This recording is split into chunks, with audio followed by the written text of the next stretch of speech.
British asparagus season has officially started, and this whipped feta and asparagus tart is a perfect way to celebrate it. Buttery golden puff pastry, creamy whipped feta, and sweet roasted asparagus. It's simple, fresh, and honestly, tastes like spring on a plate. And the best part, it only uses a handful of ingredients and is ready in under 30 minutes. So earlier this week, I made an award-winning watercress soup. Not my recipe, a good friend of mine, Hannah's mum's recipe, and she won the Alresford Watercress Festival with that soup. If you haven't checked that video out, be sure to do so. The disappointing part, whilst Alresford is the watercress capital of the world, the watercress actually came from Spain. So I thought, you know what? Another British staple at this time of the year is the asparagus, and it is the start of the asparagus season too. So of course I went shopping to find British asparagus. Could I find them? Of course I couldn't. So I went to Co-op and I ended up picking up these asparagus, and they've come all the way from Mexico. Went to Sainsbury's, theirs were from Kenya. Tesco's were also from Mexico, so I'm still yet to find my British asparagus. Go figure, I honestly, I can't work it out, but we're gonna work with what we've got, and let's hope they taste delicious. And if they don't, I know the rest of this recipe will make them taste $1 million.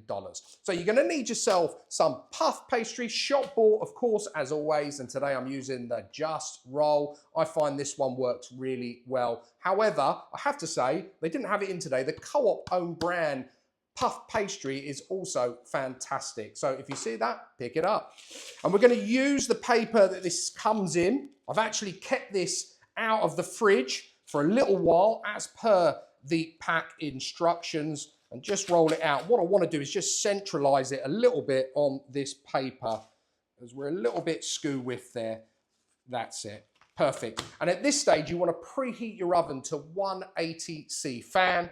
Get yourself a sharp knife, and what we want to do is just cut a little border to this, about 1 to 1.5 centimeters in from the edge.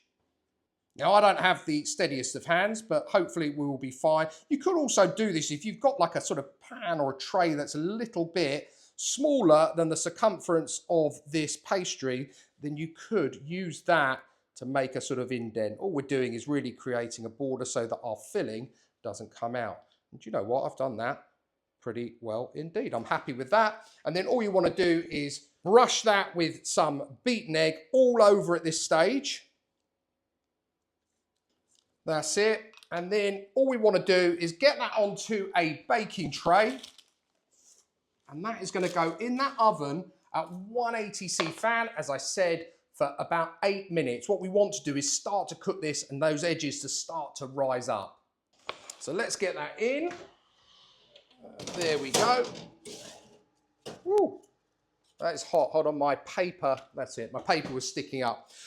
While that's cooking in there, we're going to crack on and make our whipped feta. Now, if you've watched the channel for a while, you'll know that I actually do make a whipped feta dip. It went out last year, and it is slightly different to the one I'm going to be making today for this asparagus tart. If you haven't seen that video, definitely worth checking out. And you're going to need for this some feta cheese, believe it or not. And here I've just got a standard block of it. I'm just going to crumble it roughly into a food processor.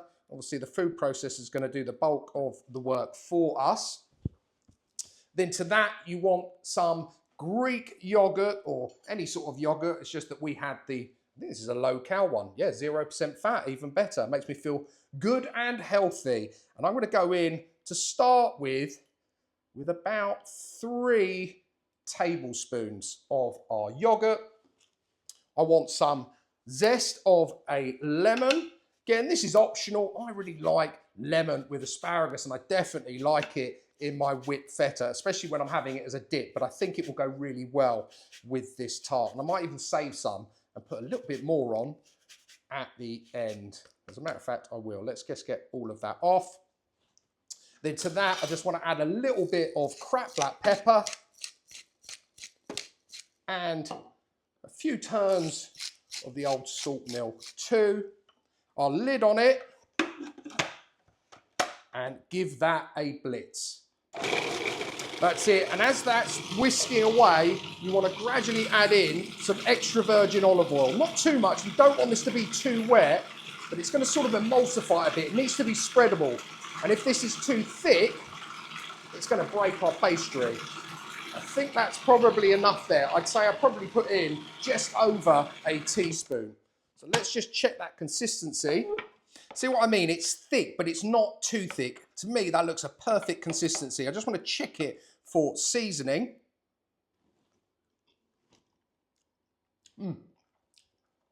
That's perfect. Exactly the way I like it. But obviously, adjust the seasoning to your personal taste.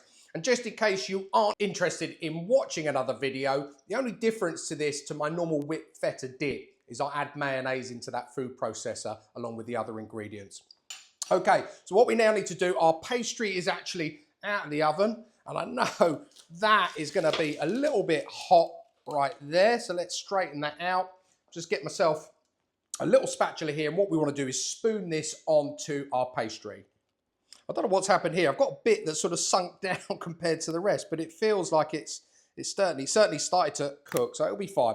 Okay, so just get your feta, and you want to do it up to the edges. You don't want to keep it, basically you want to keep it within this centre bit. You can just knock that down, that's fine. And just spread it all along.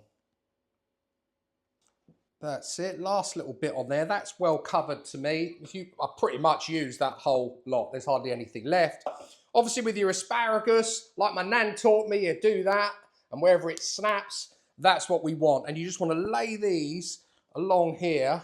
Should have done these before, shouldn't I really? Just keep breaking them off and then put these all the way along. These are going to cook nicely. They're going to take on the flavour of that lovely feta dip, but hopefully they're also going to get nice and charred.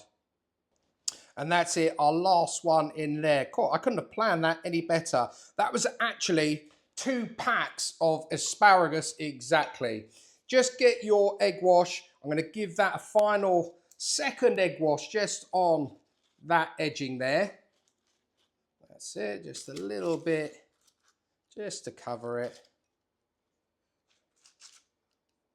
That's the kidder. And then to that, I'm just going to add a final couple of sprinkles of salt and pepper. Again, if you're not into salt, you could leave that off. And a little drizzle of olive oil.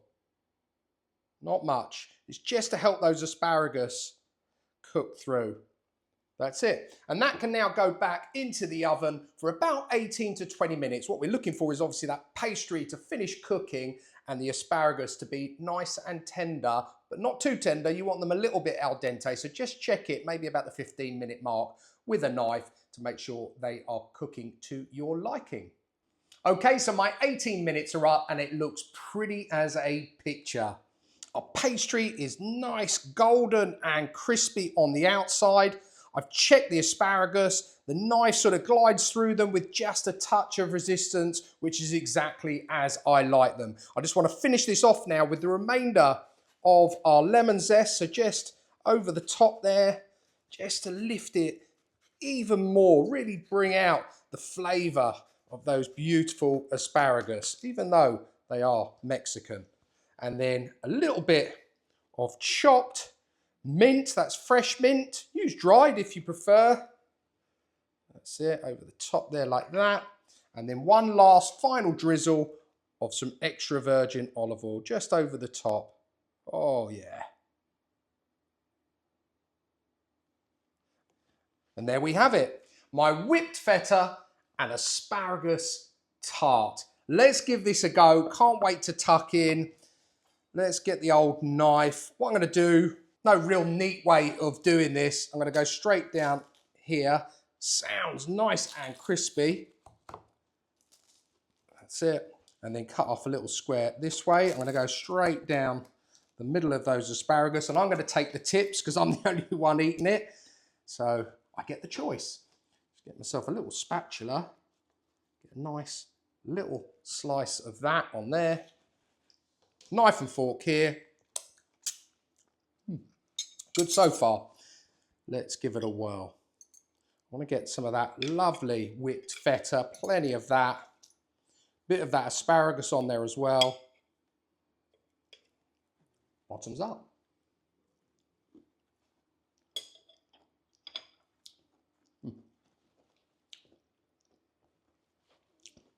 That is delightful.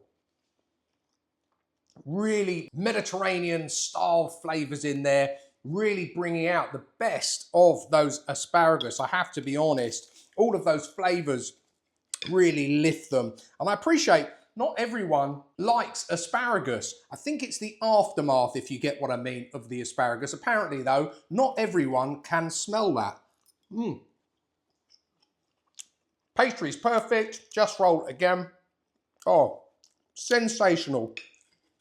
This would make an absolute cracking light lunch with a little bit of salad on the side, or obviously a bigger portion for your dinner if preferred. Have that in the middle of the table. People can just cut into it, tuck in. Wow, they'll be happy as a clam for sure. Excellent.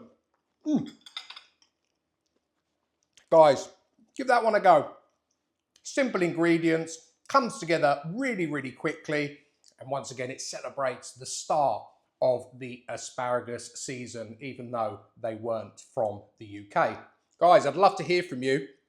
Next time you're in the supermarket and you see some asparagus or watercress, please let me know down below. How far has yours travelled to get onto your plate? I would love to hear from you.